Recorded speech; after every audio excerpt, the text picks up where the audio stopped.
"You stole my kale and I'm calling the police." That's what came screaming at me out of nowhere. No hello, no warning, just this woman 5 feet from my car, arms waving like I just robbed the Federal Reserve, screaming about kale like it was the last treasure on earth. I hadn't even shut my trunk, hadn't said a word, just tried to enjoy a weekend at my grandfather's old lake cabin, and suddenly, boom, I was in the starring role of a small town witch hunt, with a stranger filming me shouting, dragging neighbors out like she was hosting a live episode of To Catch a Grocery Thief. I mean, if you've ever dealt with a neighbor who treats the HOA bylaws like scripture and thinks outrage is an Olympic sport, you know the type. And if you haven't, well, buckle up because my story's just getting started. So let me back up a second. Friday morning, I was driving up to Clearwater Windows, down 3 hours of winding roads, letting the stress of work melt away, breathing pine needles and lake air, planning to fix up the old cabin my grandfather built by hand in the 50s. This place wasn't just a cabin to me. It was the last real link to the man who taught me how to build things. Patch a roof, and keep my head up no matter what the world threw at me. I could still see us up there when I was 12, me and my dad hammering shingles while Grandpa sat in his rocking chair telling stories about clearing the land when the lake was wild. A man's work should outlast him, he'd say, and 40 years later those words were still keeping the roof on my life. I'd spent my career in software before moving into construction management, so I run projects by the book document, everything, record everything, think 3 steps ahead. My truck's got a dash cam, my phone's got backups. Not because I'm paranoid, but because in this world you need receipts for everything, especially if you've ever been burned by some HOA Karen. And believe me, I thought I'd left all that drama back in the city. Out here, the biggest scandal used to be a raccoon in the trash. I just pulled up, popped my trunk, started unloading groceries, thinking about staining the deck, patching the roof, maybe finally fixing that squeaky screen door, when out pops Carolyn Vance from the neighbor's cabin looking like she's on her way to an HOA summit. Early 40s, hair sprayed solid as a bike helmet, Clearwater Community Association logo on her shirt, khakis, white sneakers so bright they hurt to look at, like you get the picture. She wasn't alone either. Before I could blink, she's got a little notepad out, writing down my license plate, inventorying my groceries, even whistling for backup. A skinny guy in cargo shorts appears out of nowhere, arms folded, the whole intimidation formation. "Excuse me," she said, which was more of a command than a question. "I need to ask about those groceries." She looked at my trunk like it was radioactive. "Those look exactly like the ones that disappeared from my shopping cart this morning at Morrison's. Same brands, same bags, same everything." She was recording me on her phone, making a scene loud enough to get curtains twitching in every cabin. "I saw you take my groceries at Morrison's, load them in your car, drive away. Do you think I'm stupid?" I tried to keep my cool, showed her my receipt, explained that I'd bought everything myself, offered to clear it up right there. But she wasn't having it. She just kept raising her voice, building the drama, yelling that I'd forged the receipt, that I was some kind of master criminal. The neighbors started coming out, the Johnsons, the Pattersons, old Mr. Henderson, even the teenage Johnson kid with his phone out recording for TikTok. I could feel my honor shrinking with every whisper. And then, like a director calling action, Carolyn dialed 911, giving the performance of her life. "Yes, officer, I'm at 27. Pine Ridge, there's a man here who stole all my groceries. He's aggressive. I feel threatened." It was like watching someone commit perjury in real time, and the whole neighborhood was eating it up. She told the sheriff. She'd only left her cart for 30 seconds, that I'd swooped in and taken her organic kale like a grocery store ninja. Sheriff Brody showed up, weathered-faced, tired eyes, not his first rodeo. He listened to both sides, took my receipt, and started jotting things down. Carol snatched the receipt, glanced at it for half a second, and tossed it back on the ground like it was contaminated. "Fake," she shouted. "Anyone can make a receipt."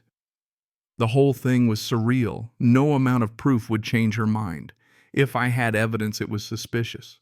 If I was calm, I was calculating. If I got upset, I was unstable. She'd turned a misunderstanding into a full-blown public trial.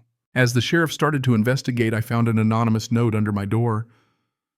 Thieves aren't welcome in Clearwater. Find somewhere else to steal. My cabin, the last place I felt at home, felt contaminated. And I realized this wasn't about groceries anymore. This was about whether I'd let one liar tear down everything my family had built. So I decided to fight back. I didn't sleep that night, replaying every detail, every look, every word. Next morning, I drove straight to Morrison's. The staff knew me by name. I explained what happened, asked if we could check the security footage.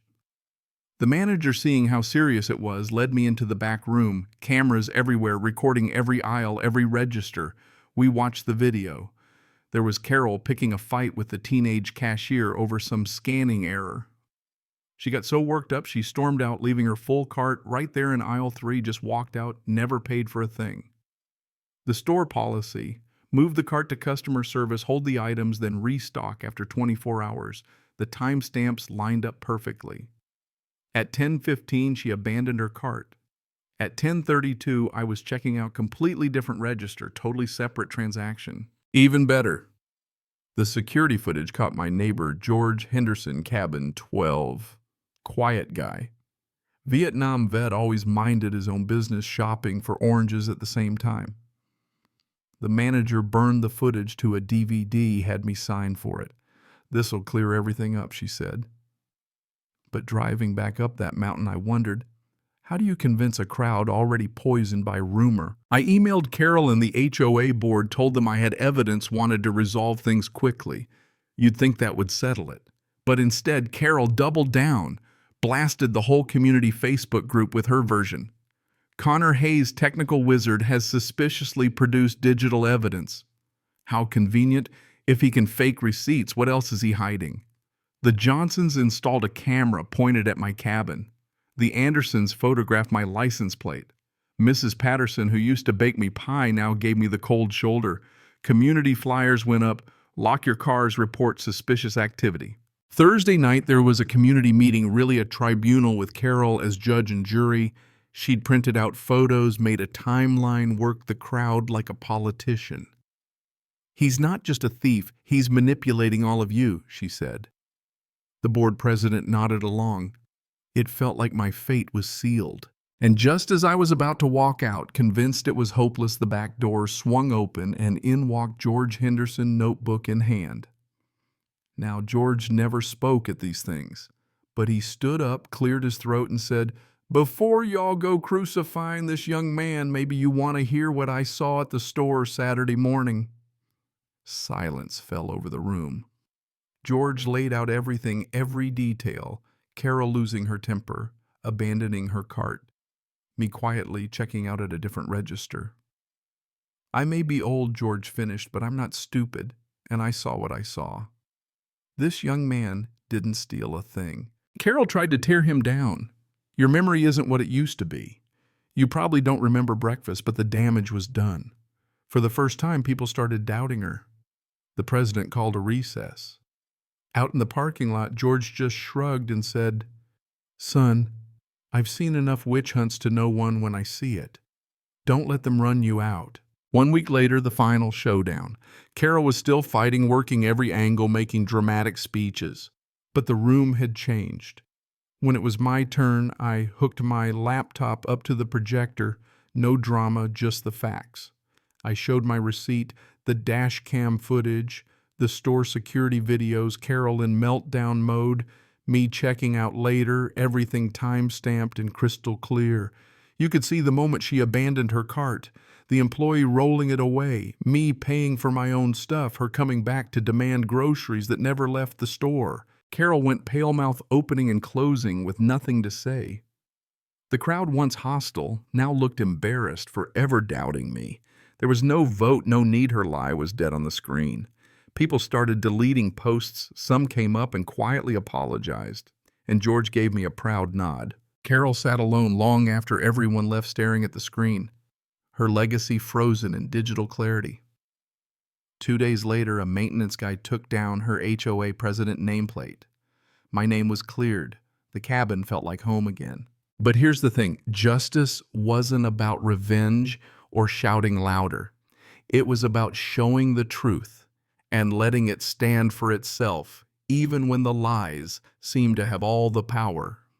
The next morning, sipping coffee on the porch, sun rising over the lake, I realized I'd fixed more than just a squeaky door. I'd fixed my place in this community.